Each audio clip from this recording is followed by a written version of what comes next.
Assalamualaikum warahmatullahi wabarakatuh. Halo semuanya, apa kabarnya? Selamat datang di video materi pembelajaran mata kuliah Ekonomika Industri bersama saya Titis Wijayanto dari Laboratorium Ekonomika dan Industri Universitas Gadjah Mada.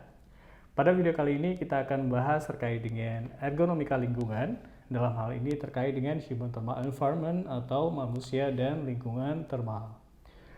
Langsung saja kita masuk ke bahasan pertama terkait dengan 6 faktor dasar dalam human thermal environment atau 6 faktor yang mempengaruhi respons manusia terhadap lingkungan termal, baik itu respons secara fisiologis seperti berkeringat di saat berada di lingkungan yang panas, ataupun respons secara subjektif seperti kenyamanan termal dan sensasi termal. Nah, apa saja faktor itu? Yang pertama adalah air temperature atau temperatur udara. Ada juga yang menyebutnya dengan sebutan temperatur ambien, yang menunjukkan temperatur yang ada di sekitar kita atau yang berada di lingkungan kita. Temperatur udara ini biasanya diukur menggunakan termometer bola kering, makanya ada yang juga yang menyebutnya dengan sebutan dry bulb temperature atau temperatur bola kering. Biasanya ketika kita melakukan pengukuran terkait dengan temperatur udara, biasanya temperatur yang ditunjukkan oleh termometer ini adalah hasil pengukuran yang menunjukkan temperatur udara. Faktor kedua ini adalah temperatur radiasi. Jadi temperatur yang dihasilkan dari objek atau benda panas seperti misalkan radiasi matahari atau misalkan radiasi dari api unggun ataupun juga dari radiasi mesin-mesin yang sedang beroperasi. Nah, temperatur radiasi ini merupakan temperatur yang memberikan impact yang lebih besar dibandingkan temperatur udara, terutama dalam kaitannya dengan bagaimana kita menerima panas atau heat gain dari lingkungan, atau sebaliknya, yaitu bagaimana kita melepas panas dari dalam tubuh ke lingkungan, di mana ini adalah terkait dengan fungsi termoregulasi atau pengaturan temperatur dalam tubuh. Faktor ketiga ini adalah humidity atau kelembaban, artinya jumlah kandungan uap air yang ada di udara. Nah, parameter lingkungan yang biasa digunakan terkait dengan humidity ini adalah relative humidity atau kelembaban relatif, yang artinya perbandingan antara jumlah uap air yang ada di udara pada saat tertentu atau suhu tertentu dengan jumlah air maksimum atau jumlah uap air jenuh pada suhu tertentu juga. Kelembaban udara ini banyak mempengaruhi respons tubuh kita terhadap lingkungan termal. Kondisi dengan kelembaban tinggi akan menyebabkan terjadinya thermal discomfort, yang mana hal ini disebabkan oleh tingginya uap air yang ada di udara, yang mencegah evaporasi dari keringat dari kulit ke lingkungan, sehingga mungkin kita merasa gerah ketika berada di lingkungan yang dengan kelembaban udara yang tinggi. Faktor yang keempat ini adalah air velocity, atau ada yang menyebutnya juga dengan air movement, pergerakan udara, yang menunjukkan udara yang bergerak yang melintasi seseorang, dan pergerakan udara ini membantu mendinginkan tubuh seseorang ketika temperatur udara dari udara yang bergerak ini lebih rendah dibandingkan temperatur yang ada di lingkungan. Dimana ketika kita berada di lingkungan yang dingin, udara yang diam akan menyebabkan seorang itu merasa pengap, dan sebaliknya ketika di lingkungan yang panas, udara yang bergerak ini akan membantu meningkatkan pelepasan panas dari dalam tubuh ke lingkungan melalui proses yang kita sebut dengan convective heat loss. Nah, keempat faktor ini, temperatur udara, radiant temperature, humidity, dan air movement, ini bisa kita kategorikan dalam faktor lingkungan yang mempengaruhi respons manusia terhadap lingkungan termal. Faktor kelima ini adalah insulasi pakaian. Pakaian yang kita kenakan ini memberikan efek yang namanya insulasi termal, di mana pakaian ini akan menjadi semacam barrier antara lingkungan dengan tubuh kita. Nah, barrier ini tentunya akan menjadi semacam isolasi yang mencegah pelepasan panas dari dalam tubuh ke lingkungan, dan ini akan menjadi semacam microclimate atau lingkungan antara kulit dengan pakaian. Isolasi pakaian ini tentunya akan menghalangi pelepasan kalor dari kulit ke lingkungan, sehingga nanti akan berpengaruh terhadap respon tubuh kita ketika berada di lingkungan panas ataupun di lingkungan yang dingin. Faktor keenam atau faktor terakhir adalah metabolic heat production atau produksi panas dari metabolisme di dalam tubuh. Yakni ketika kita melakukan suatu aktivitas, mungkin masih ingat di pembahasan di video sebelumnya, bahwa tubuh kita ini membutuhkan energi untuk menggerakkan otot kita. Dan energi ini kemudian akan menghasilkan kalor atau panas. Nah, panas yang diproduksi dari dalam tubuh ini akan berpengaruh terhadap respons tubuh kita ketika berada di lingkungan termal. Dalam kaitannya adalah bagaimana tubuh kita ini merespons agar panas dari dalam tubuh ini bisa dilepas ke lingkungan. Nah, dua faktor terakhir ini yaitu closing insulation dan metabolic heat production atau metabolic rate ini kemudian dikelompokkan dalam dua faktor personal yang mempengaruhi respons manusia terhadap lingkungan termal. Selain 6 faktor dasar tersebut, ada faktor-faktor lain yang akan berpengaruh terhadap respons manusia terhadap lingkungan termal. Yang pertama ini berkaitan dengan karakteristik fisik dari seseorang, yang mana ini akan berpengaruh terhadap thermal tolerance dari seseorang, tentunya berkaitan dengan ukuran dari luas permukaan tubuh dan juga berat badannya. Ini akan mempengaruhi proses pelepasan kalor dari dalam tubuh ke lingkungan. Selain itu, faktor kedua yaitu physical fitness ini juga akan sangat berpengaruh. Physical fitness di sini berkaitan dengan kapasitas dari kardiovaskular atau yang kita sebut dengan VO2 max, di mana VO2 max ini akan mempengaruhi kapabilitas dari seorang dalam aktivitas fisiknya. Salah satunya adalah di lingkungan termal. Nah, kemudian ada faktor lain yaitu usia dan gender. Nah, ini mungkin tidak bisa kita bahas lagi. Di pertemuan sebelumnya itu kita sudah bahas terkait dengan kapasitas atau kapabilitas dari manusia. Nah, faktor lain selain 4 ini ada 2 lagi yaitu terkait dengan ethnicity dan juga adaptasi. Nah, ethnicity dan adaptasi ini merupakan 2 faktor yang saling berpengaruh, di mana dari banyak penelitian menyebutkan bahwa kedua faktor ini sangat berpengaruh terhadap thermal tolerance. Sebagai contoh, orang tropis gitu ya. Orang tropis dia lahir dan besar di area yang tropis misalkan. Dia akan terbiasa atau beradaptasi dengan lingkungan yang panas, sehingga dia akan memiliki tingkat tolerance terhadap lingkungan panas yang lebih baik dibandingkan orang subtropis, yang misalkan dia hanya mengalami musim panas setiap 4 bulan sekali misalkan. Nah, ini tentunya akan sangat mempengaruhi respons seseorang terhadap lingkungan termalnya. Itu tadi terkait dengan faktor-faktor yang akan mengaruhi respons seseorang manusia terhadap lingkungan termal, baik secara fisiologis dan secara psikologis. Nah, selanjutnya kita akan membahas terkait dengan keseimbangan panas dalam tubuh manusia. Di mana di pertemuan sebelumnya saya menyebutkan bahwa manusia ini merupakan makhluk hemeoterm, yaitu memiliki kemampuan untuk meregulasi atau mengatur temperatur tubuh mereka agar berada di kisaran 37 derajat Celcius. Di mana temperatur ini merupakan temperatur yang optimum untuk menjaga proses reaksi enzim yang ada di dalam tubuh. Nah, bagaimana caranya agar temperatur ini tetap stabil di kisaran 37 derajat Celcius? Maka harus diseimbangkan antara heat gain dan heat loss-nya. Heat gain di sini yaitu panas yang diproduksi dari metabolic heat production ataupun juga panas dari lingkungan. Nah, ini harus diseimbangkan antara yang kita terima dan yang kita keluarkan, yaitu melalui conductive heat loss-nya, yakni ketika misalkan kita bersentuhan dengan benda padat misalkan, atau melalui proses radiasi dan konveksi, dan juga proses evaporative heat loss-nya. Baik itu melalui proses respiratory, jadi respirasi kita, ataupun juga melalui evaporasi keringat.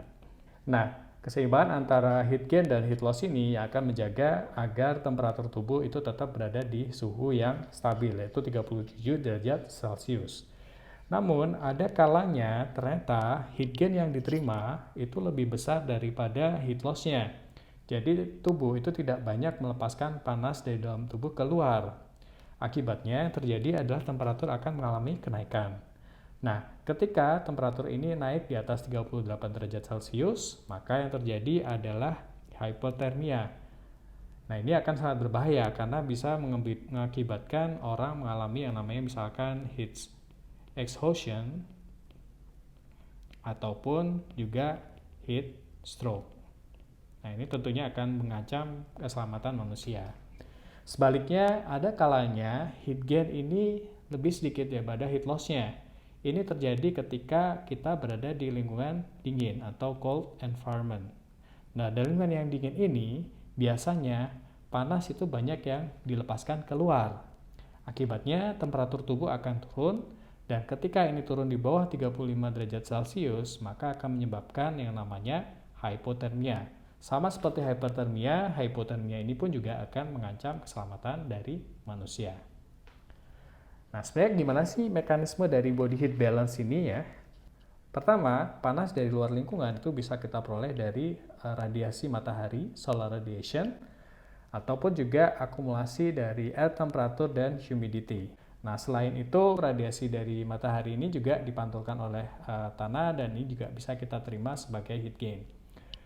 Nah, di satu sisi, kita tahu bahwa ketika kita melakukan aktivitas fisik, metabolic heat production akan dihasilkan. Nah, ini akan menyebabkan panas dari dalam tubuh meningkat atau temperatur tubuh akan mengalami kenaikan.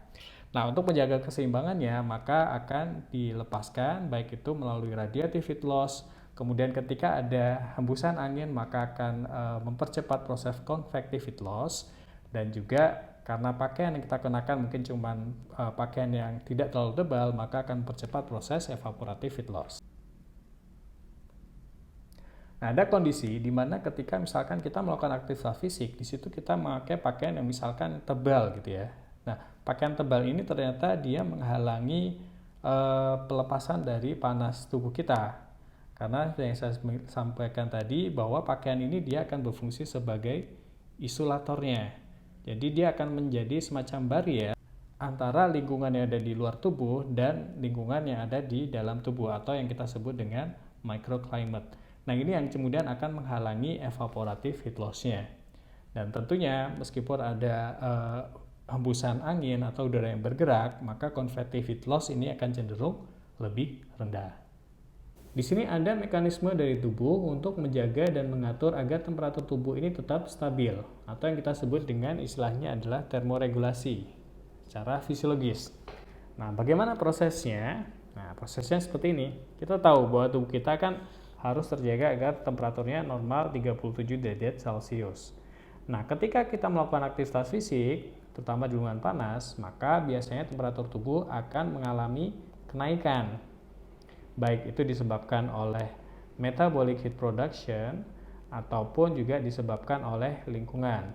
Baik itu radiasi ataupun air temperatur dan yang lainnya. Nah, ketika terjadi kenaikan temperatur, bagian dari otak kita atau yang namanya hypothalamus ini akan mendeteksi bahwa kenaikan suhu tubuh ini berada di atas set point-nya.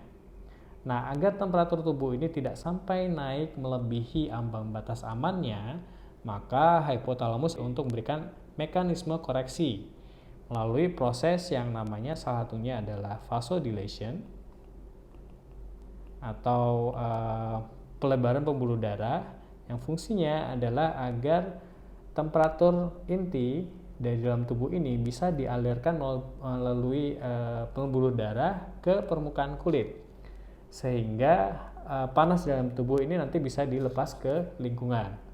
Dan juga mekanisme yang lainnya itu adalah dengan cara sweating atau berkeringat. Gimana berkeringat ini? Targetnya adalah kalor dalam tubuh itu bisa dievaporasikan melalui keringat. Nah, dari sini dua mekanisme ini kemudian temperatur tubuh itu bisa dikembalikan ke temperatur normalnya, yaitu 37 derajat Celcius. Nah, ini kalau di lingkungan yang panas. Nah, kalau yang di lingkungan dingin gimana? Nah, ketika kita berada di lingkungan dingin, maka yang terjadi adalah heat loss itu akan lebih banyak daripada heat gain-nya. Karena apa? Karena tubuh akan berusaha menyeimbangkan temperatur dengan temperatur lingkungannya. Akibatnya, temperatur tubuh akan turun sampai di titik tertentu yang dideteksi oleh hypothalamus bahwa temperatur tersebut itu di bawah temperatur set point aman dari tubuh kita. Nah, sama seperti ketika tubuh mengalami kenaikan, hypothalamus akan memberikan instruksi untuk mekanisme koreksi melalui proses yang namanya vasoconstriction. Jadi ada namanya vasoconstriction, di mana ini adalah kebalikan dari vasodilation. Pembuluh darah itu akan menyempit. Fungsinya adalah dia menghalangi aliran darah dari core inti tubuh kita ke permukaan tubuh, sehingga panas di dalam tubuh ini tidak dilepas ke permukaan kulit kita. Selain itu, ada mekanisme lain yang kita sebut dengan shivering Nah, di sini ada gambar orang dia menggigil gitu ya, di mana shivering atau menggigil ini fungsinya adalah untuk memproduksi panas. Di mana ketika menggigil ini kan salah satunya pernafasan kita menjadi lebih cepat. Oksigen yang masuk ke tubuh kita akan menjadi lebih banyak. Nah, oksigen ini kan berfungsi untuk bahan bakar untuk proses pembentukan kalor atau pembentukan energi. Nah, disinilah proses shivering itu kemudian dia berusaha untuk memproduksi panas dari dalam tubuh sehingga kita tidak mengalami kedinginan. Nah, proses vasoconstriction dan shivering ini berfungsi untuk mengembalikan temperatur tubuh kita setelah turun kembali ke temperatur normalnya, yaitu 37 derajat Celcius. Nah, selanjutnya kita akan membahas terkait dengan occupational heat exposure atau paparan panas di lingkungan kerja. Aktivitas ini banyak terjadi di sekitar kita, terutama di Indonesia yang iklimnya tropis. Kita tahu bahwa iklim di tempat kita itu kan sepanjang tahun itu adalah musim panas atau kemarau dan musim hujan, di mana sama-sama berada di suhu yang cukup tinggi. Dan tentunya paparan terkait dengan panas ini menjadi lebih besar dibandingkan daerah yang beriklim subtropis dan dingin. Nah, seperti apa aktivitas kerja di kondisi panas? Ini contohnya misalkan ketika seorang pekerja bekerja di proyek konstruksi seperti gambar ini, di mana paparan panas ini banyak terjadi dari radiasi matahari. Atau aktivitas pengoboran di lepas pantai, yang mana kondisinya sama-sama berada di terik matahari, namun ada tambahan paparan dari kelembaban udara yang cukup tinggi, karena aktivitasnya dilakukan di laut lepas. Atau juga pekerjaan dilakukan seperti gambar ketiga ini, di mana mereka harus mengenakan pakaian yang dilapisi bahan seperti plastik ya, yang fungsinya untuk menjaga agar mereka ini tidak terkontaminasi oleh radiasi nuklir. Jadi kan untuk melindungi pekerjanya ketika melakukan perbaikan dari radiasi nuklir, maka mereka harus mengenakan pakaian yang insulatif seperti ini. Jadi heat stress-nya ini ditimbulkan tidak hanya dari aktivitas fisiknya, tetapi juga dari insulasi pakaian yang mereka kenakan. Nah, paparan panas itu juga banyak terjadi di tempat kerja seperti area peleburan atau pengejaran lubang seperti gambar ini, ataupun juga ketika seorang pemadam kebakaran yang melakukan aktivitas firefighting, di mana aktivitas-aktivitas ini tentunya heat stress-nya cukup tinggi dan heat strain-nya juga tidak ringan. Nah, selain itu aktivitas fisik yang dilakukan oleh pasukan militer juga merupakan aktivitas yang berisiko tinggi mengalami heat strain akibat heat stress yang ada di lingkungan. Nah, timbulnya heat stress dan heat strain ini tidak hanya dialami oleh orang-orang yang bekerja di lingkungan yang panas, melainkan juga bisa dialami oleh misalkan seorang atlet maraton, misalkan dia harus lari gitu ya di bawah terik matahari. Nah, ini bisa menyebabkan terjadinya heat related illness karena mungkin bisa kaitan dengan dehidrasi ataupun juga panas dari tubuh yang cukup besar gitu ya. Aktivitas lain yang mungkin juga berisiko menimbulkan terjadinya heat strain yang cukup tinggi adalah aktivitas yang dilakukan oleh para tenaga medis dan kesehatan, di mana mereka bekerja di dalam rumah sakit yang meskipun ber-AC, tapi APD yang mereka kenakan ini memiliki tingkat isolasi termal yang cukup tinggi, sehingga ini bisa menimbulkan heat stress tersendiri bagi mereka. Nah, di sini kita bisa tahu bahwa kondisi kerja di lingkungan panas atau aktivitas fisik di lingkungan panas itu cukup beresiko meningkatkan heat strain-nya akibat adanya heat stress. Occupational heat exposure dengan kondisi-kondisi kerja seperti yang saya sebutkan sebelumnya, ini erat kaitannya dengan problem atau masalah yang berhubungan dengan lingkungan panas. Di mana ketika kita berada di lingkungan panas, kita merasakan adanya heat stress dari lingkungan, dan respon tubuh kita adalah kita mengalami yang namanya heat strain. Nah, heat strain yang berlebih, eksesif, ini dapat berakibat pada timbulnya penyakit akibat panas atau heat related illness, seperti misalkan heat exhaustion dan heat stroke. Nah, dari tadi saya sebutkan ada heat stress, ada heat strain. Sebenarnya antara heat stress dan heat strain ini sama atau beda sih? Nah, antara heat stress dan heat strain ini tentunya adalah dua istilah yang berbeda. Kalau dari definisi di kamus, kita tahu bahwa stres ini artinya pressure atau tekanan yang diberikan pada tubuh Dan efek dari tekanan atau pressure ini adalah yang kemudian kita sebut dengan strain. Jadi antara heat stress dan heat strain ini adalah dua hal yang berbeda.